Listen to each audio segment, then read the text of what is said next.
हमारे पास एक क्वाड्रेटिक इक्वेशन है x square minus 6x plus 27 is equal to 0, और हमें इसको फैक्टराइज करना है, यानी कि इसको सॉल्व करना है, लेकिन with the help of factorisation. और जो हम मेथड यूज़ करेंगे वो मिडिल टर्म ब्रेक का मेथड है। तो मिडिल टर्म ब्रेक मेथड के लिए हम क्या करते हैं, हम ये देखते हैं कि एक्स स्क्वायर का कोफिशिएंट क्या है। तो एक्स स्क्वायर का कोफिशिएंट यहाँ कुछ भी नहीं लिखा हुआ, तो मतलब एक्स स्क्वायर का कोफिशिएंट 1 है। और कांस्टेंट टर्म जो है वो क्या है, -27 है, तो हम यहाँ पे लिख लेंगे -27। अब इनको मल्टीप्लाई करेंगे तो हमारे पास क्या आएगा आंसर, -27 ही आएगा। 1 मल्टीप्लाई बाय -27 -27 हो गया। अब हमें दो ऐसे नंबर सोचने हैं जिनको ऐड या सब्ट्रैक्ट करने से हमारे पास क्या आ जाए, ये जो है वो मिडिल टर्म जो है हमारे पास उसका कोफिशिएंट आ जाए, यानी कि 6 आ जाए। तो वो दो नंबर क्या हो सकते हैं, वो दो नंबर हो सकते हैं +9 और -3। देखिए +9 और -3 करेंगे तो +6 आएगा जो कि मिडिल टर्म है। और +9 और -3 को मल्टीप्लाई करेंगे तो हमारे पास क्या आएगा, ये ऊपर वाला नंबर आएगा। प्लस माइनस माइनस हो जाएगा और 9 3 27 हो जाएगा, तो -27 आ जाएगा।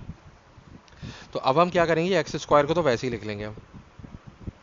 अब इस 6x की जगह पे हम क्या लिखेंगे, +9x और -3x। तो हमने लिख लिया +9x और -3x, और फिर -27 इज इक्वल टू 0। अब हम क्या करेंगे, स्टार्टिंग की दो टर्म्स में से हम कॉमन लेंगे।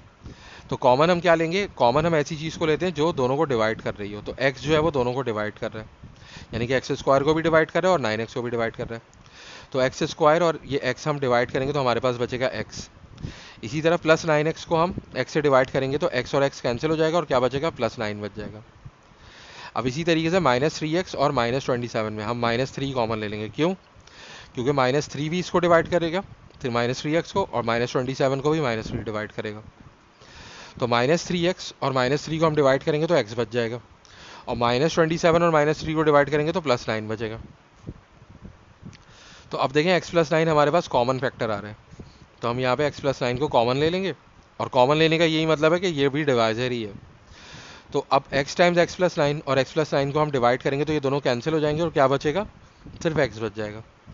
इसी तरह -3 टाइम्स x+9 को हम x+9 से डिवाइड करेंगे तो ये कट जाएगा और हमारे पास क्या बचेगा, -3 बचेगा।